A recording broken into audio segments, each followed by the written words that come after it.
참 잘 오셨습니다. 우리 옆에 분들과 사랑 인사 나누시겠습니다. 사랑하고 축복합니다. 네, 참 잘 오셨습니다. 네, 예수님 언제 오실까? 제가 화요일 새벽에 알려드렸는데 언제 오신다 그랬죠? 네, 비 오는 날. 네, 비 오는 수요일 저녁. 네, 오늘 다 나오셨기 때문에 주님의 재림에 동참하실 수 있을 줄 믿습니다. 네, 참 다행입니다. 네, 이번 주일부터 이제 서머 타임이 시작이 됩니다. 그래서 2시가 이제 3시로 이렇게 1시간 앞당겨지는데 네, 잘 참조하셔서 또 주일 예배 나오실 때 또 지장 없으시기를 바랍니다. 오늘 우리에게 주시는 말씀은 로마서 5장 12절 말씀입니다. 로마서 5장 12절 말씀. 네, 다 우리 찾으셨으면 우리 5장 12절 말씀 다 함께 읽겠습니다. 시작. 그러므로 사람으로 말미암아 죄가 세상에 들어왔고 또 그 죄로 말미암아 죽음이 들어온 것과 같이 모든 사람이 죄를 지었기 때문에 죽음이 모든 사람에게 이르게 되었습니다. 아멘, 아멘. 우리가 계속해서 웨스트민스터 신앙고백 이제 살펴보고 있는데 오늘이 6번째입니다. 그래서 6번째 제목이 인간의 타락과 죄와 형벌이라는 주제입니다. 지금까지 우리가 알고 있는 죄의 문제들 그리고 죽음과 또 이 형벌에 대한 문제들 그 모든 문제들은 다 이 웨스트민스터 신앙 고백에 나와 있는 내용을 우리가 듣고 배워서 알고 있는 것입니다. 그래서 오늘 내용을 살펴보면 우리가 지금까지 알고 있었던 그 내용을 다시 한번 우리가 확인해 볼 수가 있을 것 같습니다. 이제 오늘이 6번째니까 첫 번째 다시 기억을 이제 되새겨서 첫 번째 주제가 성경, 그리고 두 번째가 하나님과 삼위일체, 그리고 세 번째가 하나님의 영원한 작정, 네, 예정에 대해서 우리가 함께 배웠죠. 그리고 네 번째가 창조, 그리고 다섯 번째가 섭리 이렇게 된다고 말씀을 드렸습니다. 네, 아이고 저는 들어도 그냥 다 잊어버렸어요 이렇게 말씀하시는 분도 계시는데 괜찮습니다. 네, 저도 다 잊어버립니다. 네, 저도 배워도 또 잊어버리는데 그런데 정말 하나님께서 잊어버리는 것이 우리에게 은혜인지 아십니까? 네, 망각의 은혜입니다. 은혜. 이거 잊어버리지 않고 다 기억한다고 하면 진짜 우리 어릴 때부터 그죠? 태어날 때부터 이거 안 잊어버리고 다 기억한다고 한다 그러면 못 삽니다. 네, 제정신으로 못 삽니다. 근데 하나님이 잊어버리는 은혜를 우리가 주셨기 때문에 네, 다 잊어버리고 그냥 사는 겁니다. 네, 안 좋은 일, 네, 괴로운 일, 힘들었던 일, 네, 아팠던 기억 다 우리가 잊어버리기 때문에 지금 이렇게 이제 살아가고 있는 건데 그런데 우리가 다 잊어버린 것 같은데 참 기억력이라는 게 정말 신비합니다.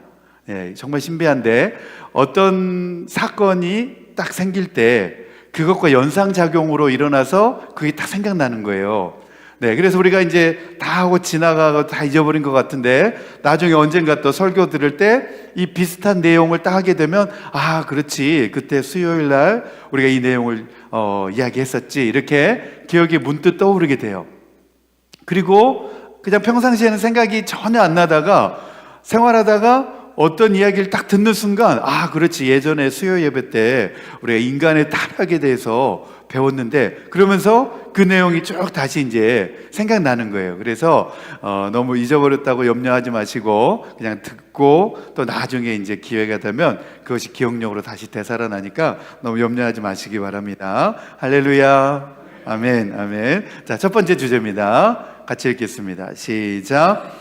도덕적인 악은 세상에 어떻게 생겨나게 된 것일까? 라는 질문에 철학자들조차도 바른 지식을 갖기가 불가능했지만 하나님의 계시의 말씀인 성경에서는 이 문제를 명확하고 분명하게 해결해 줍니다. 아멘, 아멘. 이 악의 문제, 이 세상에는 분명히 악의 문제가 존재하고 있는데 정말 많은 공부를 하고 또 철학의 조예가 깊다고 말하는 학자들조차도 세상에 존재하고 있는 이 악의 문제에 대해서 속 시원하게, 가슴 시원하게 대답을 못 해줍니다. 그러나 성경에서는 이 악의 문제에 대해서 아주 명확하게 말씀을 해주고 있습니다. 자, 첫 번째 항 우리 같이 읽겠습니다. 첫 번째 항 시작. 우리의 첫 조상은 사탄의 간교한 유혹에 미혹되어 금단의 열매를 따먹고 죄를 지었다. 하나님은 그 지혜롭고 거룩하신 계획에 따라 그들의 죄를 허용하기를 기뻐하셨는데 이는 그 일을 통해 자신의 영광을 드러내려는 의도가 있으셨기 때문이다. 네, 여기 보면 이제 자칫 오해할 수 있는 부분이, 하나님은 그 거룩하신 계획에 따라 그들의 죄를 허용하기를 기뻐하셨는데, 이 대목인데, 하나님이 너희들 죄 가운데 막 살아라, 죄를 지으면 살아라 기뻐했다는 의미가 아닙니다. 그들이 비록 죄 가운데 빠져들고 죄를 범할지라도 하나님은 그들을 구원해 내시기를 위한 계획을 갖고 계셨기 때문에 하나님은 그것에 대하여서 하나님의 특별하신 계획이 있으셨다, 이제 그런 의미입니다. 우리 첫 조상은 누구인가요? 아이고, 다행입니다.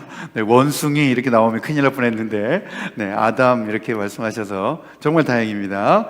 네, 우리의 첫 조상은 아담입니다. 아담이 이제 사탄의 간교한 유혹에 빠졌습니다. 네, 그 유혹이 뭐였죠? 네, 선악과를 따먹으라는 거였죠. 네, 하나님께서는 그 선악과의 열매를 따먹지 말아라. 그것을 따먹는 날에는 정령 죽으리라. 우리 세 번역에는 반드시 죽으리라 이렇게 되어 있는데, 이제 사단이 그것을 이제 바꾸게 되죠. 그래서 죽지 않는다 이렇게 이제 바꾸게 되죠. 그래서 우리 인류의 첫 조상이 유혹에 덫에 걸려서 하나님께 불순종한 탓에 죄가 세상에 들어왔다. 죄가 어떻게 들어왔다고요? 예? 다 알려드렸는데, 사단에 의해서, 그리고 사단에 의해서, 유혹에 의해서 인간이 하나님께 불순종함으로, 하나님께 불순종한 탓에, 그래서 이제 성 어거스틴이 악의 문제 정의할 때 악은 뭐다? 선의 결핍이다 이렇게 이제 정의했다 그랬죠. 그렇죠. 그러니까 하나님은 악이 없으신 분이시고 선하신 분이신데 인간이 하나님의 그 선에 도달하지 못하기 때문에 불순종한 게 이제 그 선에 이르지 못한 거죠. 그렇기 때문에 그 선이 결핍됨으로 말미암아서 악이 된 거죠.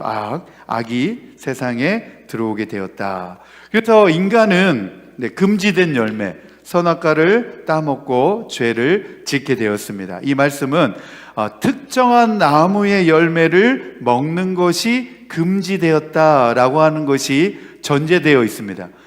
선악을 알게 하는 나무, 그러니까 특정한 그 나무의 열매를 따먹지 않아야 되는 것, 먹지 말아야 되는 것, 금지되었다는 것을 전제하고 있습니다.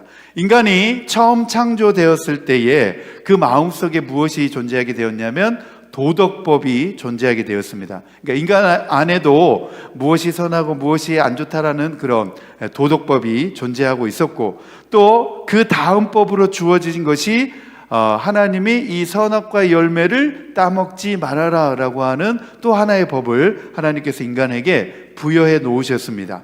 그것은 에덴 동산에 있는 특정 나무의 열매, 선악과의 열매를 따먹지 말아라 이렇게 하나님께서 말씀하셨다는 겁니다. 우리 창세기 2장 16절에서 17절 말씀 같이 한번 읽겠습니다. 창세기 2장 16절에서 17절 다 같이 읽겠습니다. 시작. 주 하나님이 사람에게 명하셨다.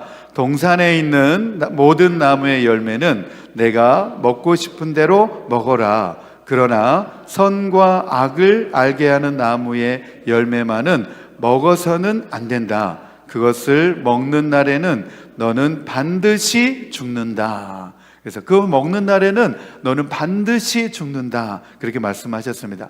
동산에 있는 나무의 열매는 다 먹을 수 있지만 그 특정한 나무의 열매, 선악을 알게 하는 그 나무의 열매는 먹어서는 안 된다라고 하나님께서 금지의 명령을 주신 겁니다. 그래서 이것을 가르쳐서 하라는 행위의 명령과 하지 말라는 금지의 명령, 인간에게는 동시에 하라는 것과 하지 말라는 이 두 가지 명령이 다 주어진 거죠. 그래서 하나님은 이 도덕법에 온전히 복종하라는 명령 외에 하지 말라는 금지의 명령조차도 그들에게 주신 것입니다. 그래서 하나님께서는 그 말씀에 이들이 복종하는지 안 하는지를 하나님께서는 시험하신 겁니다.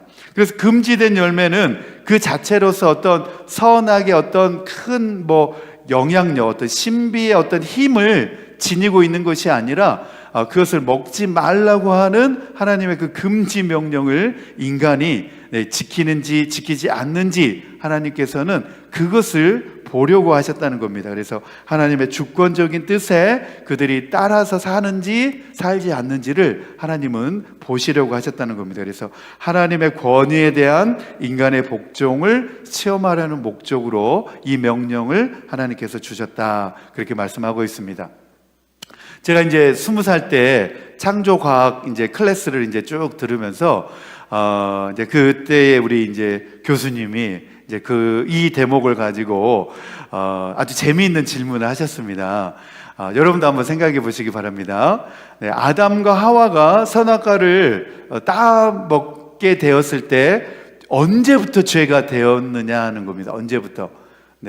언제부터 죄가 되었을까라고 하는 질문을 던졌습니다. 아담과 하와가 손을 내밀어서 선악과를 잡았을 때 그때부터 죄가 되었냐, 아니면 선악과를 땄을 때 그게 죄가 되었냐, 아니면 한 입 베어 먹었을 때 그때부터 죄가 되었냐, 어느 때였을 것 같습니까? 따서 먹었을 때. 따서 먹었을 때. 먹고 그냥 안 삼키고 뱉으면 되잖아요. 언제부터 죄가 됐을까요? 손을 내밀었을 때. 따서 먹으려고 마음 먹었을 때. 맞아요. 저도 거기에 동의합니다. 이미 그 마음속에 유혹을 받아서 저 열매를 따서 먹어야 되겠다라고 생각하고 마음 먹은 순간 이미 그들은 죄를 범했다라고 저는 그렇게 봅니다. 이제 구약에서는 행위죠, 행위. 선악과를 따서 먹는 순간 죄가 시작되었지만 이미 예수님께서는 뭐라고 말씀하시냐면 마음에 이미 그것을 품는 순간 그것이 죄가 된다라고, 이미 마음에서부터 그것을 따먹고자 하는 마음을 갖게 될 때부터 이것이 죄가 되었다라고 볼 수가 있을 것 같습니다. 아우, 똑똑하시네요. 그렇죠?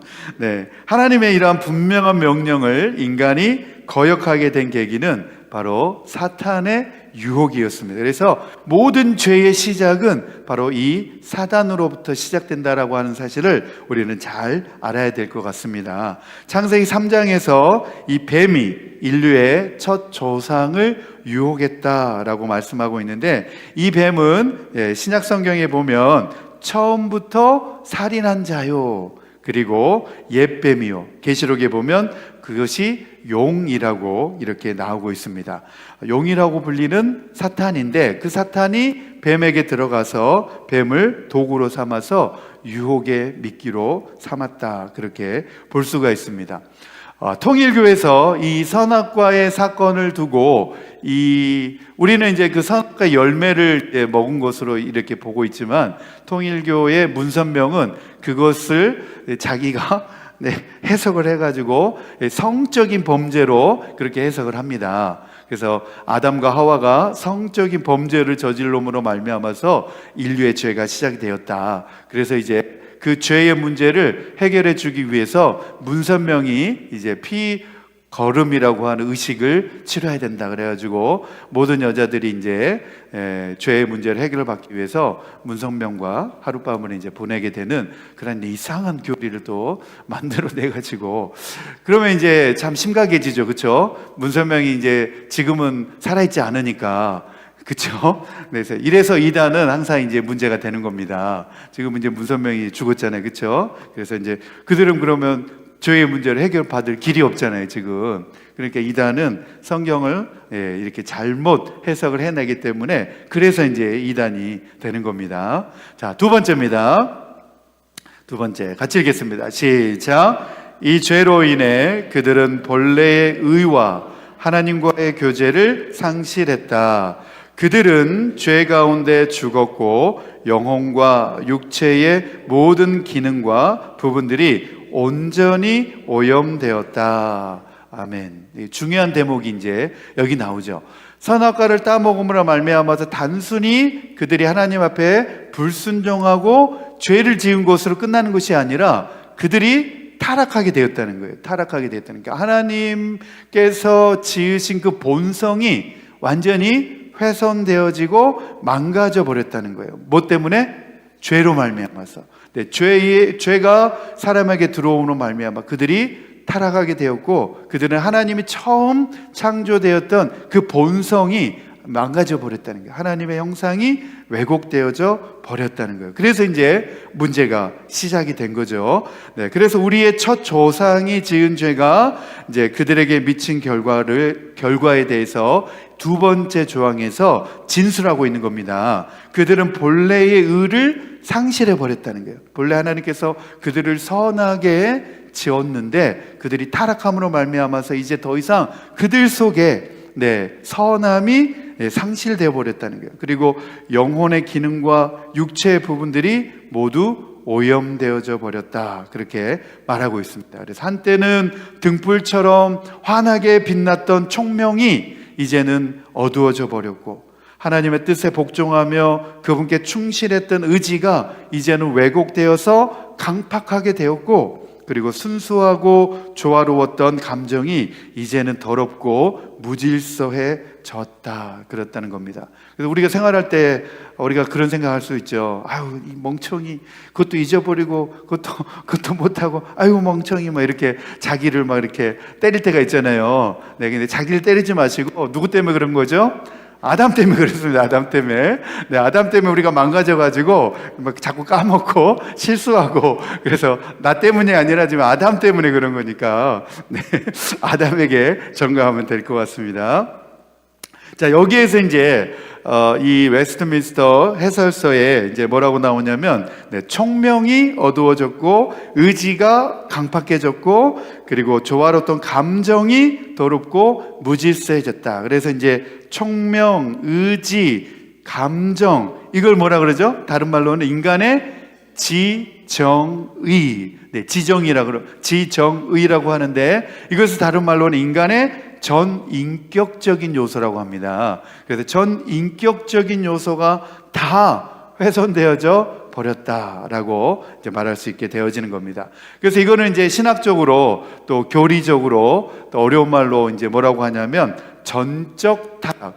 한번 따라해 봅시다. 전적 타락, 전적 무능. 네, 들어보셨죠? 안 들어보셨나요?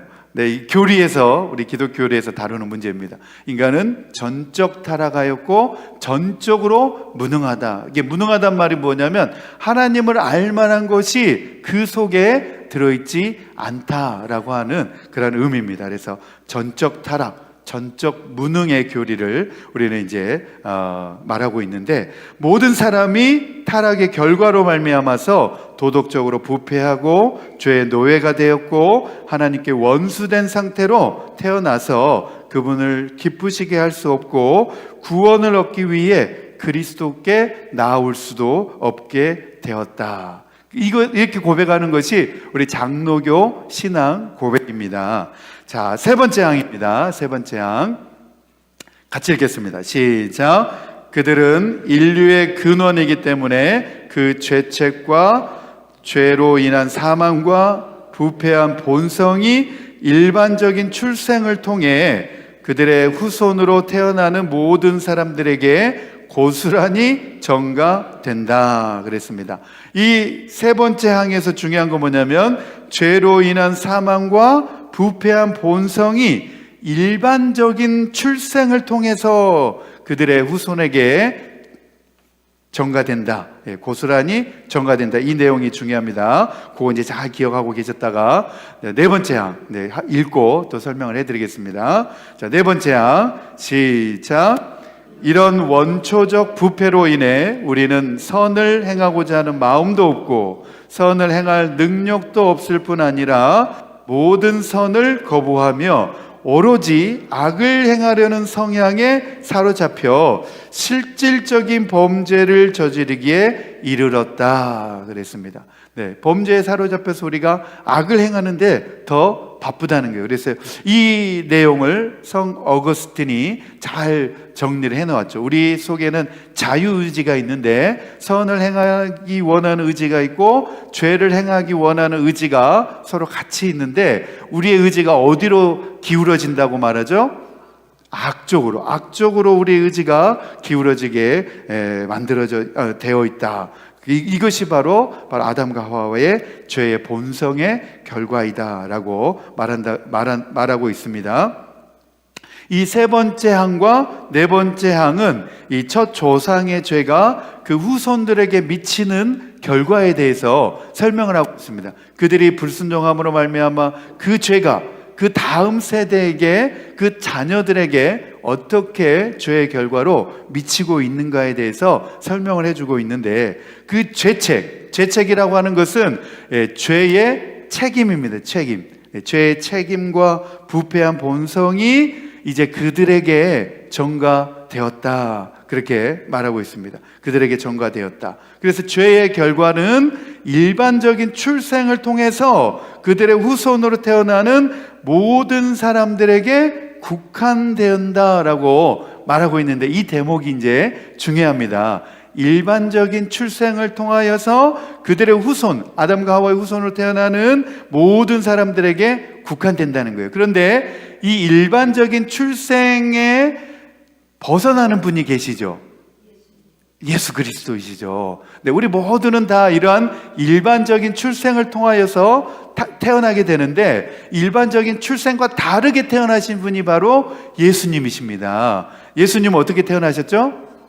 성령으로, 동정녀 마리아의 몸을 빌어 성령으로 탄생하셨다는. 그래서 예수님의 탄생은 일반적인 출생이 아닙니다. 네, 남자와 여자에 의하여서 부부가 이제 결합해서 자녀가 출생하는 것을 일반적인 출생이라고 하는데 예수님은 그렇게 출생하지 않으셨죠.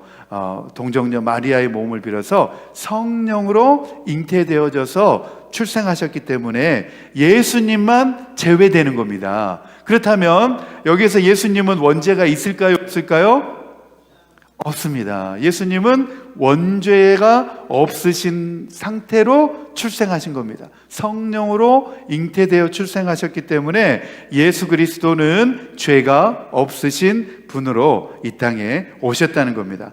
예수님께서 비록 아담의 후손으로 태어나셨지만 이러한 일반적인 출생으로 태어나신 것이 아니기 때문에 예수님은 이러한 원죄의 문제를 가지고 태어나신 분은 아니십니다. 그래서 그분은 예수님의 삶은 출생에 있어서도 거룩하고 악이 없고 더러움이 없고 죄인에게서 떠나서 계신다라고 히브리서 7장 26절 말씀에 예수님에 대해서 말씀하고 있습니다. 그 다음에 이제 5항입니다. 오늘은 6항까지 있는데 그 다음에 5항 이제 거의 다 끝났습니다.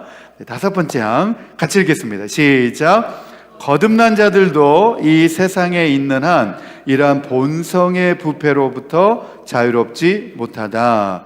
그리스도를 통해 용서받고 극복되었다고 해도 그러한 본성 자체와 거기에서 비롯하는 모든 행위는 엄연한 죄에 해당한다 그랬습니다. 네, 거듭난 자들, 예수님을 믿고 구원받아서 거듭난 사람들도 바로 이러한 본성의 부패로부터 자유하지가 못하다는 거예요. 우리가 예수님을 믿고 모든 죄의 문제를 해결받고 거듭난 사람이 되더라도 우리가 완전히 천사의 몸으로 둔갑하는 게 아니라는 거예요. 그렇죠? 내가 구원받고 예수 믿는 사람이 되었다고 해서 내가 완전히 천사의 그러한 형태로 변화되는 것이 아니라는 겁니다. 그래서 우리가 사람에 대하여서 너무 막 기대를 크게 가져서는 안 됩니다. 사람은 다 죄를 가지고 있는, 죄의 본성을 지니고 있는 죄성이 있는 인간이기 때문에 사람에 대해서 너무 막 크게 기대하지 마시길 바랍니다. 다 우리가 주님 앞에, 하나님 앞에 죄악된 본성이 있는 그 상태로 우리가 살아가고 있는데, 그러나 우리가 계속해서 예수님을 믿음으로 말미암아서 성화되어지는 과정으로 계속해서 우리가 나아가야 되는 거죠. 성화되는 삶으로 우리가 나아가야 되는 거죠. 거듭난 자들도 이 세상에 있는 한 이 본성의 부패로부터 자유로울 수가 없다라고 한 사실을 성경에서도 가르치고 있습니다. 요한일서 1장 8절에서 10절 말씀입니다. 8절에서 10절 말씀 다 함께 읽겠습니다. 시작. 우리가 죄가 없다고 말하면 우리는 자기를 속이는 것이요 진리가 우리 속에 없는 것입니다.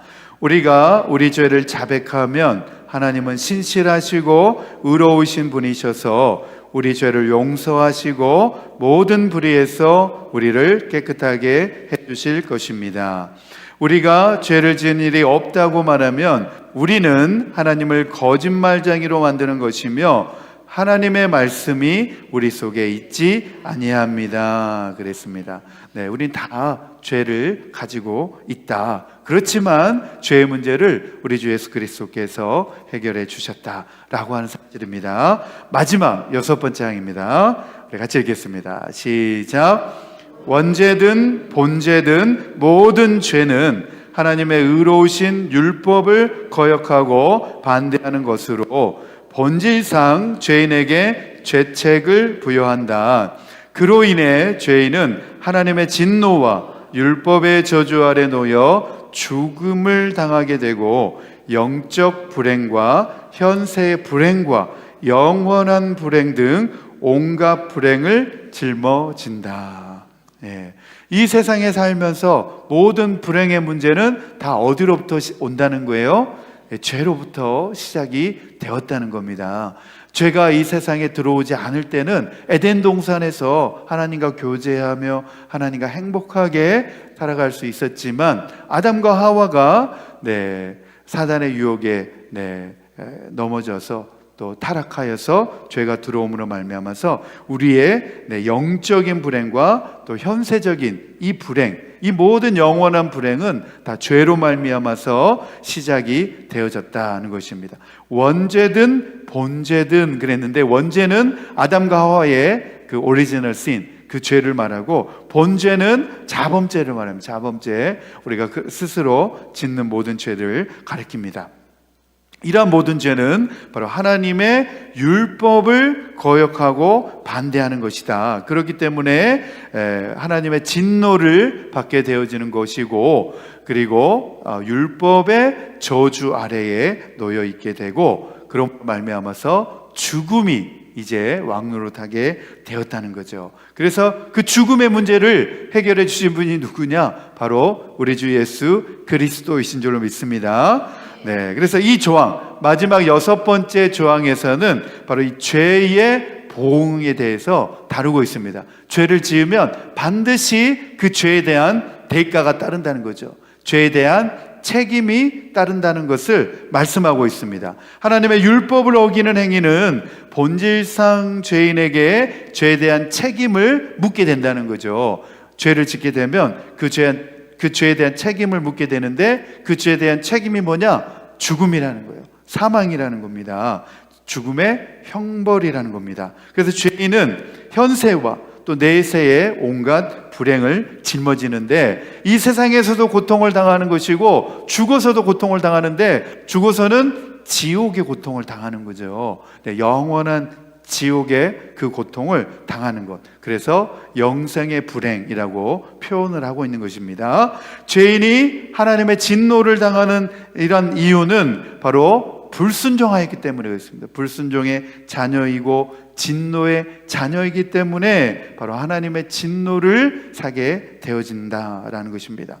죄인은 율법의 저주 아래에 놓여지기 때문에 율법의 행위를 어기면서 형벌을 받을 수밖에 없다. 그래서 죄인은 하나님의 진노를 마땅히 받을 수밖에 없다라고 하는 사실을 이 웨스트민스터 신앙 고백 가운데 말씀하고 있습니다.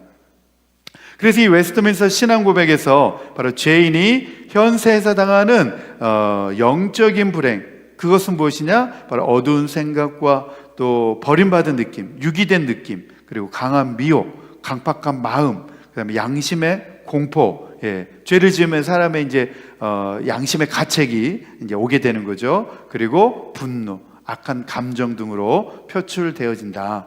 아울러 현세의 불행은 무엇이냐? 바로 피조물에게 임한 하나님의 저주와 우리의 육체와 또 명예와 관계와 직업 활동에 관련된 모든 그 불행들을 다 포함하고서 말하는 것이다. 그렇게 기록되었습니다. 오늘 말씀은 이제 결론입니다. 아담이 타락함으로 인해서 잃어버린 것과 그에 대한 죄의 책임과 부패한 본성이 우리에게 전가되어졌다. 그래서 우리는 이 아담과 하와의 원죄를 가지고 다 출생하였기 때문에 우리도 이 죄의 문제를 해결받아야 하는데, 바로 그 죄의 문제를 해결받기 위해서는 예수 그리스도를 믿어야만 우리가 죄의 문제를 해결받고 구원받을 수 있다는 사실입니다. 둘째 아담, 하나님께서 둘째 아담을 허락하셔서 바로 이 예수 그리스도 이 땅에 보내주셔서 그 둘째 아담이, 첫사람 아담은 하나님의 불순종함으로 내 죄를 범하였지만, 그러나 둘째 아담인 예수 그리스도는 죽기까지 십자가의 죽으심으로 말미암아 순종하심으로 내 의의 열매를 맺어 주셨다라고 하는 말씀입니다. 사도 바울이 이 말씀을 로마서 5장 8절에서 9절 말씀에 기록을 해놓았습니다. 우리 로마서 5장 8절에서 9절 말씀 다 함께 읽겠습니다. 시작. 그러나 우리가 아직 죄인이었을 때에 그리스도께서 우리를 위하여 죽으셨습니다. 이래하여 하나님께서는 우리들에 대한 자기의 사랑을 실증하셨습니다. 그러므로 지금 우리가 그리스도의 피로 의롭게 되었으니 그리스도로 말미암아 하나님의 진노에서 구원을 얻으리라는 것은 더욱 확실합니다. 아멘. 그래서 율법과 복음에 대한 이야기가 사도 바울이 계속해서 강조하고 있는 내용입니다. 그리스도가 바로 복음인데 율법은 이 죄의 문제를 해결해 줄 수가 없다는 거예요. 율법은 정죄의 기능을 가지고 있고 그 율법의 저주 아래 다 누구나 다 놓여져 있기 때문에 그 율법으로서는 이 죄의 문제를 해결할 수가 없다. 복음으로, 믿음의 의로 의롭게 되어진다라고 사도 바울은 계속해서 그것을 강조하고 있는 것을 볼 수 있습니다. 그러므로 그리스도 앞에 나와서 진심으로 그리스도를 마음에 영접하고 구주로 받아들일 것을 사도 바울은 독려하고 있는 것을 볼 수가 있습니다.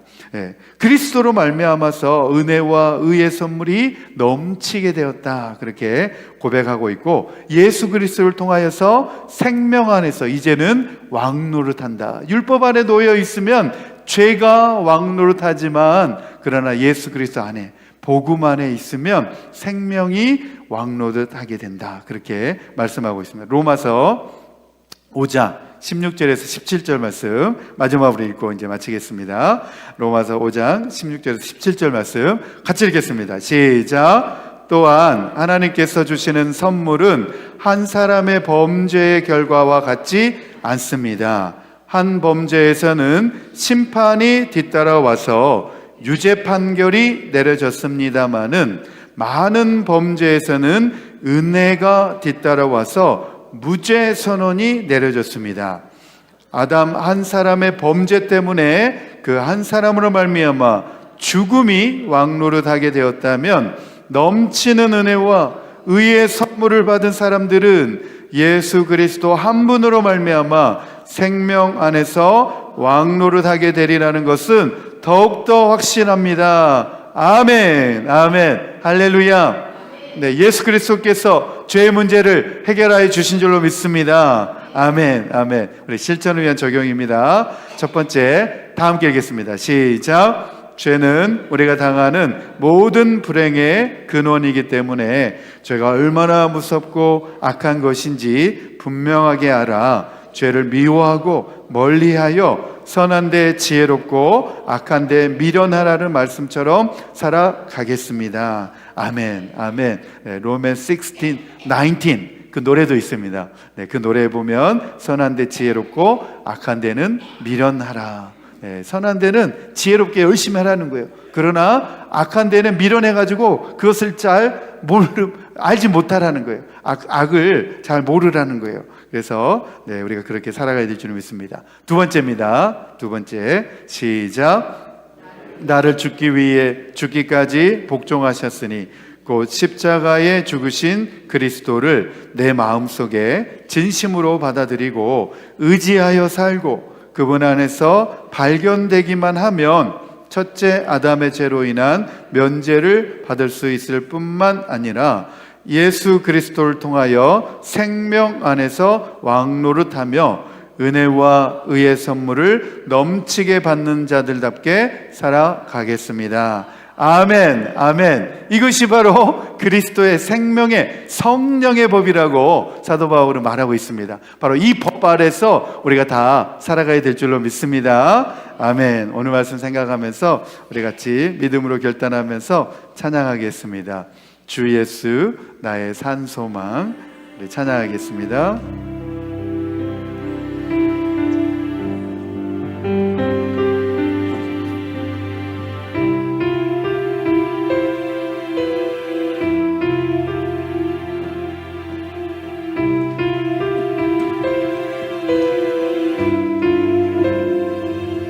깊은 절망에 수렁 가운데 주님께 닿을 수 없던 우리 어두운 밤중에 하늘을 향해 주의 이름 나 부를 때 어둠을 뚫고 오신 주 사랑 나의 절망 거두셨네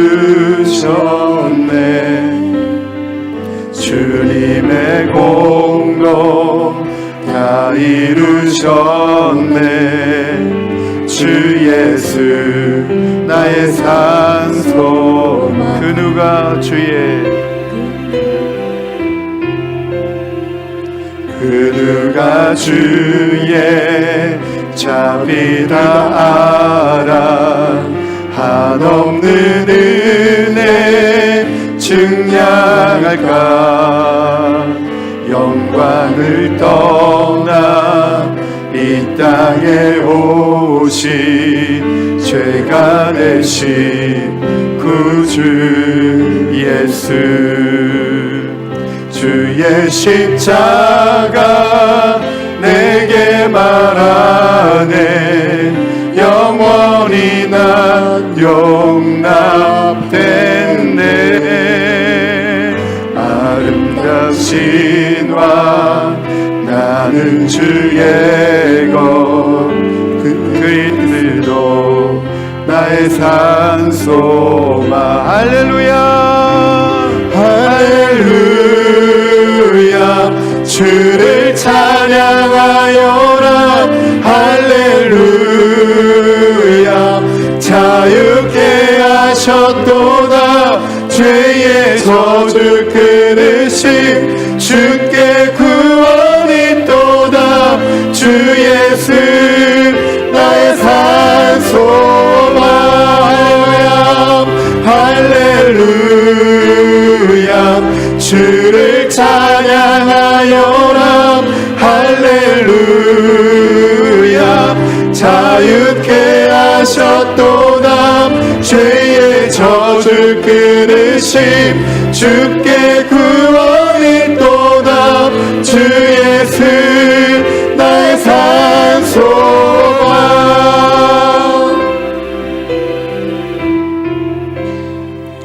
연약된 아침 찬사는 몸에 시작됐네. 유다의 사자 위험찬 선포 사망이 무너졌도다. 이제 사망은 무덤이 더는 우리를 주장할 수 없네.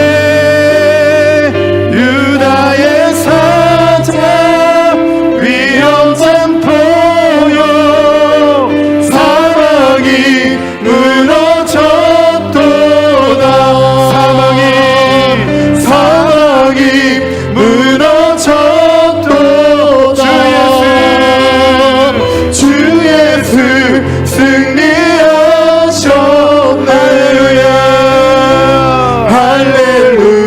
할렐루야 주를 찬양하여라. 할렐루야 자유케 하셨도다. 죄의 젖을 끊으신 주께 구원이 또다. 주 예수 나의 산소만. 할렐루야 주를 찬양하여라. 할렐루야 자유케 하셨도다. 죄의 젖을 끊으신 주께 구원이 또다. 주 예수 나의 산소만. 그리스도 나의 산소만. 당신은